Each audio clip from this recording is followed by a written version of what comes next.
Dear students, till now we have discussed about the magnetic field, that is magnetic flux density or magnetic induction. Now we need to find out the magnitude and direction of force on a charged particle when it is kept in the vicinity of a magnetic field. Right? Now let us consider a uniform magnetic field along x-axis, and let a charged particle is moving making an angle theta with the direction of magnetic field.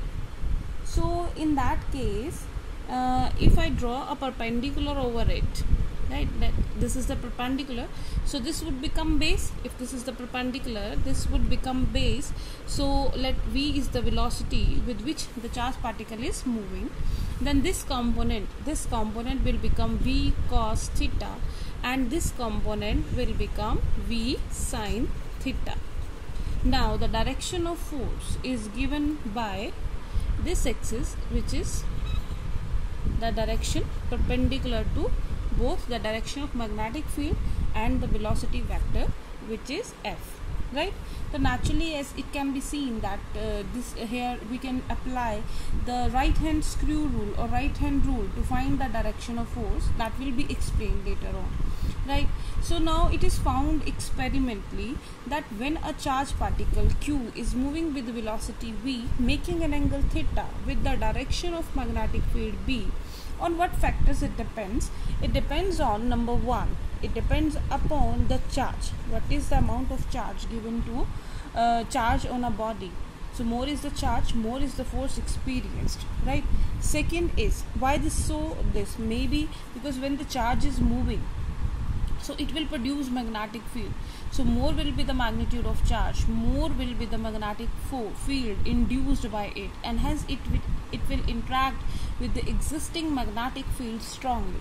Right? It depends upon the second factor is v sin theta, which is the perpendicular component of velocity in which the velocity vector of the charged particle which is moving in the magnetic field.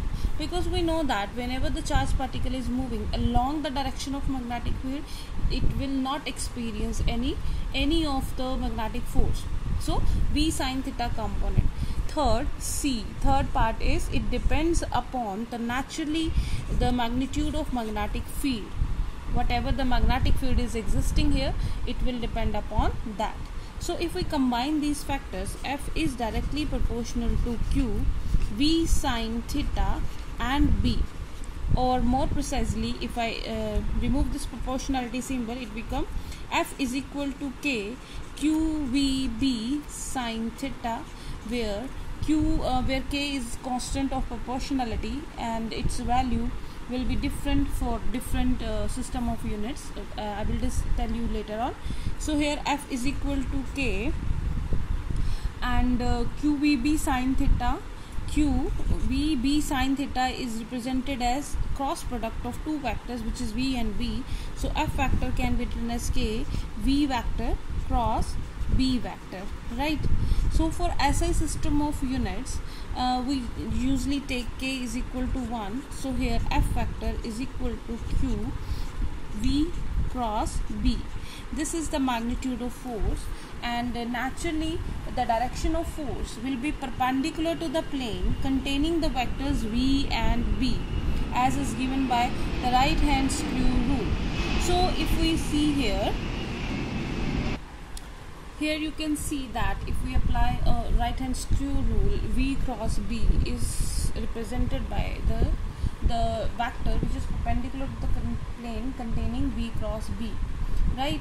So now coming to the special cases, which is if v cross b, if theta is equal to 90 degree, in that case sin theta is 1, or so f is maximum, f is equal to maximum. Second case is if theta is equal to 0 or 180 degree, in that case sin theta is 0 or f is 0. So it means whenever the charged particle is moving along the direction or opposite to the direction but parallel to the magnetic field, in that case the force experienced will be 0. Next case, if V is equal to 0, suppose the charged particle is not moving, that is it is at rest. In that case, this product V is equal to 0, so F is equal to 0. This shows that if the charged particle is at rest or it is not moving, in that case naturally the magnetic field will not be produced, and hence there will be no interaction between the existing magnetic field and the motion of the charged particle. So the force experienced by the charged particle will be 0. In our next video, we will discuss about the various units of the magnetic flux density.